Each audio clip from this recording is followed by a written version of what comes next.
going to the market. Mamamalengke kami ng pagkain. Iniwan muna namin yung bahay para mamalengke. So, bye-bye house. Bye-bye na muna sa bahay namin. Ang orchids ni mama nagbababay. Baby. Hello. Rain. Baby. Hello.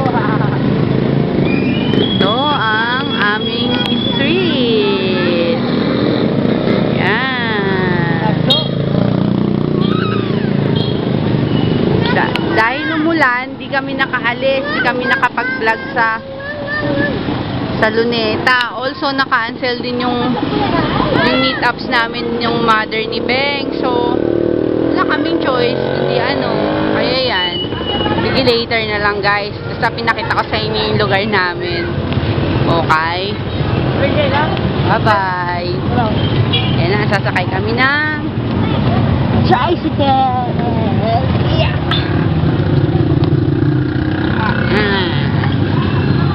So, from here sa house, going to public market of Pasig City, 12 pesos ang fare. Kaya kami ay 24 pesos. Mat. Say bye-bye na, later na lang po kamo. Opo, maya-maya. Opo. Bye-bye muna, later na lang ulit. Pwede nyo naman kamo ipira na lang padala.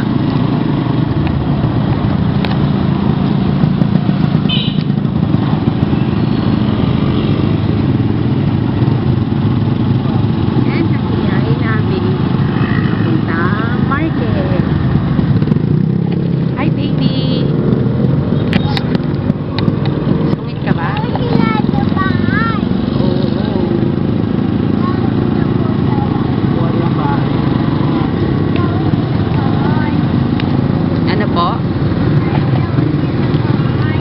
Magawa sila ng bahay.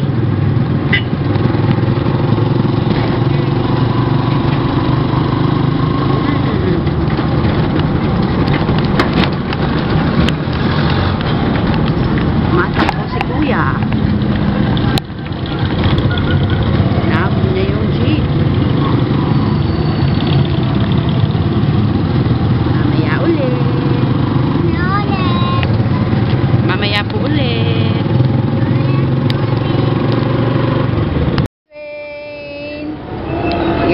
Dito na kami sa market. Lalakad na lang kami. Papunta doon sa pinaka mega market. Yan. Nandito kami sa Wagwagan. Yung mga surplus shop dito sa market. So, yan. Magkano daw, B? 1 lang lang. Yan. So, dito sa may public market, bago mag-public market, meron kayong madadaan ng mga Korean surplus. So, yun. Mamimili pa daw siya. Titingin pa daw siya. Yan. Meron silang mga bags. Yung iba, original. Yung iba, ewan. Ayan. So, yan. Meron silang mga bags. Tapos yung mga Korean plates, meron din sila. Ayan. Maganda daw yung shoes. Patingin? Okay. Yun. So, ito ang palengke ng Pasig. Ayan. So, later ulit guys, I will keep you posted sa mga dadaanan namin. Ayan. So, walk. Walk kami ng walk. Ayan.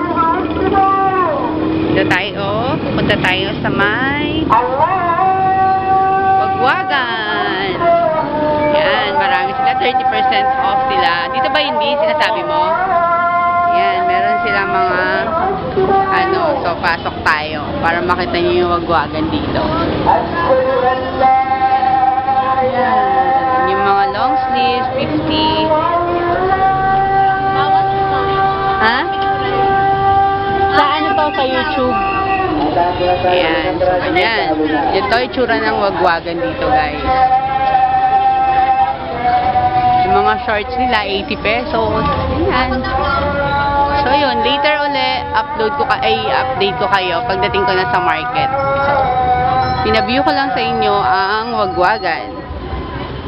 So, ayan. Okay, bye-bye. Binong babae sa wagwagan. Te, bawal. Te, bawal mag-video, te. Sabi ko, bakit bawal? Basta bawal lang. Sabi ko, hindi nyo ba alam? Mas maganda ngayon ako-commercialize kayo. Hindi, basta bawal, te. Okay, sabi kong ganun sa kanya. Saka hindi to dito ginagamit sa illegal way, sabi kong ganun. So, ayun. Sinabi ko sa kanya, hindi binablog ko yan sa YouTube, huwag kang mag-alala. So, yun. Ayaw niya maniwala. Umalis na lang kami. Ayan, nandito na tayo. Ayan ang mga public jeep, mga public vehicles ng Manila. Ayan. So, nandito tayo. Medyo gabi-gabi na ngayon dito, kaya hindi ko alam kung safe. Basta, yan. So, ito ang itsura ng market paggabi na. Yan. So, nagtatarantahan na kasi mga rush hour na yan. Ito ang itsura ng palengke paggabi. Marami pa rin naman namimili. Kaso, hindi nga lang kagaya ng pagtanghali. Yan. Ito, hindi ko alam kasi open space dati. Ewan ko, may inaayos ata silang mga drainage ata ng palengke. So, naka-close siya. Dati kasi may nalaglag ditong bata.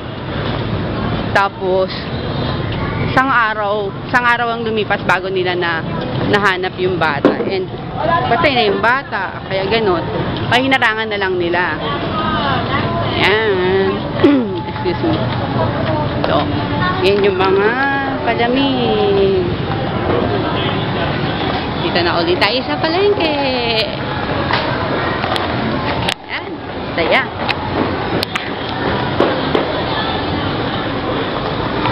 Ayan. Ang mga sibuyas. Ayan, nagtula naman ulit ako ng palengke. Kanina habang nasa trike ako, naisip ko lang. Basta marami lang pumapasok sa isip ko. Merong mga taong tumutulong, merong mga taong nakaka-appreciate, pero hindi ko lang alam kung totoo o hindi. Pero nasa kanila na lang yun. Ayun. Kaya kanina nasa trike ako, super isip ako, sabi ko, sana milyonaryo na lang ako kasi marami akong gusto. Marami gusto na to the extent na para makatulong dun sa mga karapat dapat tulungan, sa mga talagang naghihirap. Kasi sa mundo ko makikita ninyo yung totoong buhay ng tao. Kasi hindi naman kami dun nasa hindi kami mga high-end person. Yun. So, marami ako nakikita sa mundo ko. And sana, habang nasa tricycle ako, parang bigla ko na lang naisip na sana naging milyonaryo na lang ako. Kung naging milyonaryo kaya ako, matapobre ba ako? Kung naging milyonaryo ba ako, mapagbigay pa rin ba kaya ako? Yun yung mga naisip ko. Kaya, share ko lang sa inyo. Minsan sa sobrang dami-dami ng iniisip, dami-dami ng bagay sa mundo na nangyayari. Marami kang naiisip. Minsan natatanong din yung sarili. Yun. Dito tayo sa circle ng Pasig Market. Ito yung pinaka-center ng Pasig Market. Sarado na, B. Sige. Pupunta na lang daw muna kami sa Lianas. Ayan. Ito. Ay, sarado na si Charis. Dito sa loob ng public market, meron ditong kinakainan ng palabok. As in, masarap. Ito yung mga kakanin. Wow! Natakam ba kayo sa mga kakanin? Yes. Yan. Dito na kami sa kabilang side ng palengke. Ikot namin ng palengke. Wala lang. Dahil sarado kami, wala kaming magawa sa bahay. Eh, ito na lang ginawa namin. Imbis na mamalengke kami, nag-ikot na lang kami. Kasi umabol yung dalawang, dalaging ding. Ayan. Ito ang itsura ng public market sa gabi. Nung last na vlog ko, ang aga-aga. Ay, hindi. Tanghaling tapat. So, yan. Hi! Hi, Dwayne! Yan, dito ang mga tricycle. Kung saan sila bababa. Saan yung mga directions nila. So, yan. Kanina tumaya ako ng loto. Sana manalo ako sa loto. Yan. So, ito yung truck ng mga nangunguha ng aso sa kalye. Yun. Ito ang sana nakikita ang revolving restaurant ng Pasig. Yan.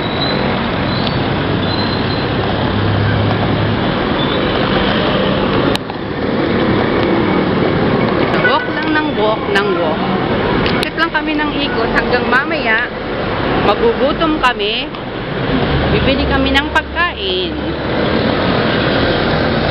Ito ang parang mga bilihan ng mga orchids, ng mga flowers, yung mga pangtanim, pantaba sa lupa, yung mga lagayan ng orchids, gaya ng mga paso-paso. Yan. Sana meron akong magandang cam para nakikita ninyo. Dito sa kabilang part, yung mga bilihan ng mga black ice, mga tube ice, mga crush ice. Yun. Naririnig nyo ba? Yan. Dito yun, mga tube ice. So, ito yung pinaka epicenter ng market. Yan. So, yun. Sige na po. Bye-bye na. Mamaya na lang uli. Dalawang ate nangungulit kay Dwayne. Sumunod sila dito sa palengke. Ay wala kami magawa. Sumunod sila. Iniwan namin sila. Pero sumunod pa rin sila. Ayan. Hi, baby! Maganda yung upuan mo. Dito na kami sa bahay. Andito na kami sa bahay. Bakit ganun yung kamo? Yan. Dito na kami sa bahay.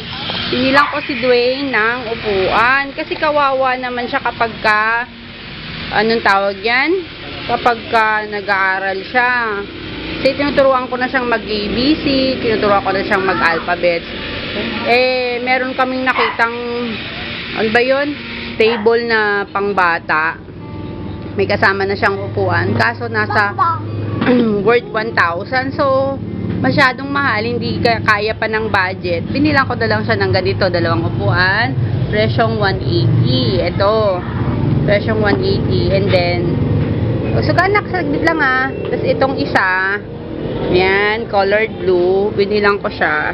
80 pesos. So, 180 tsaka 80 pesos. 0.60. Bali, pumatak lang ng 360. Pero okay na rin siguro yan sa kanya. Gusto mo ba yung chair mo, baby? Binili yan ni mama.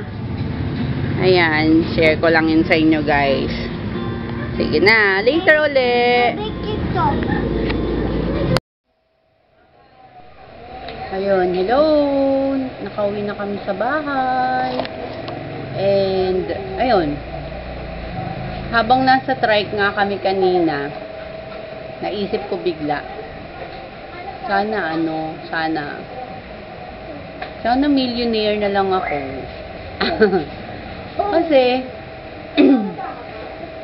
naisip ko din, siguro kung naging milyonaryo kaya ako, if ever naging millionaire ako, magiging ganito pa rin kaya yung ugali ko. I mean, magiging ano pa rin kaya ako sa lahat. Magiging matulungin pa rin kaya ako. O kaya magiging mabait kaya akong tao, o kaya marami akong business, o kaya marami akong lahat ng gusto ko, mabibili ko kaya. Mga ganon. Kasi, sa mundo ko, sa mundo ng lugar na meron kami, parang everything seems to ask for help. And, meron akong may mga humingi sa amin ng tulong na sinasabihan ko, tutulungan ko kayo sa abot ng makakaya ko. Pero hindi naman pwede na tutulungan ko lang kayo, naaasa na lang kayo sa tulong. Tapos, anong tawag nito? Pag naging milyonaryo ako, lahat ng bagay na pwedeng makapagpasaya kay mama, gagawin ko. Pag naging milyonaryo ako, hindi na ako mag-a-abroad, hindi na ako pupunta sa ibang lugar para meron akong financially stable na pangpaaral sa mga anak ko o kaya sa mga kapatid ko. Wala naman sa amin nag-aaral maliban dun sa bunso namin.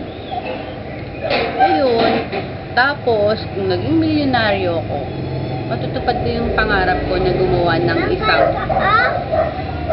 ka ng isang shelter o kaya isang livelihood program na bibili ako ng maraming makina, tapos gagawa ng basahan para meron din silang negosyo. Baby, no. Yung mga bagay na yon na simple lang, na gustong-gusto ko rin gawin. Kaso lang, syempre, hindi nga ako milyonaryo. So, naisip ko lang yung bigla na if I was a millionaire, I still want na maging ako, good person ako. Kasi marami rin akong nakilala. Marami rin akong na-encounter sa buhay ko na, of course, nasa entertainment industry ako before. So, marami rin akong nakikita ng mga biglang yaman, ganun-ganun, chuchu, membolar. Pero, yung iba talaga, as in talagang lumilipad talaga sila. Parang hindi na nila kayang lingunin yung sarili nila. Ano pa? Kaya yun, naisip ko lang bigla, nandun kami sa tricycle kasi ang dami kong nakita, ang dami namin nadaanan na nagkakalkal ng basura, yung mga ganung bagay. Pero, salamat pa rin kay God kasi kahit na hindi man kami ganun kayaman, hindi man kami ganun kahirap, we still manage to eat 3 times a day. So, yun. Very lucky pa rin. And I'm well contented. Pero, kung sakasakaling bibigyan ako ng ganung, kung sakasakali na dadating sa buhay ko yung maging milyonaryo, for sure, meron akong goal. Yun. Hindi ko kailangan pumasok sa politics. Ayun.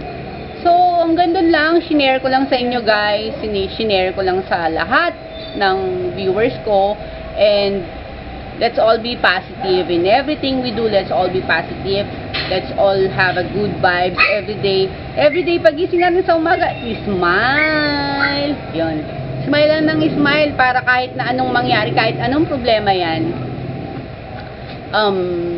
hindi natin bibigay ni God yan kung hindi para sa atin yan. At binibigay niya yan sa atin para maging matapang tayo. So, yun muna for now. Salamat sa mga viewers ko. Salamat sa mga friendships. Salamat sa mga true friendships ko. Ivy Manipula, Mitch and Jemai.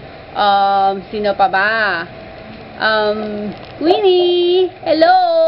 Kay Jean, kay Monay, sa dalawang kapatid ko na very love ko, si Farah and si Dang. Kay Miss Mitch Guda, hello! Ayan, nag-greet na kita. Kay Debbie, kay Heinz. Hi, Debbie. Be happy always. And, thank you sa lahat. Thank you talaga sa lahat sa inyo. And thank you dun sa nag-message sa akin from Chicago. Ayoko na, hindi ko alam kasi kung gusto niya ba yun? Ilabas ko yung name niya, pero maraming salamat. I am very thankful with your offer, madam, and have a nice day always, and be blessed. I think Miss Pam, hello Miss Pam, thank you for everything, and God bless you as always. Ayun. So, hanggang dito lang muna mga friendships, and let's call it a day. Have a blessed day. Have a good time. Smile always. And I love you all.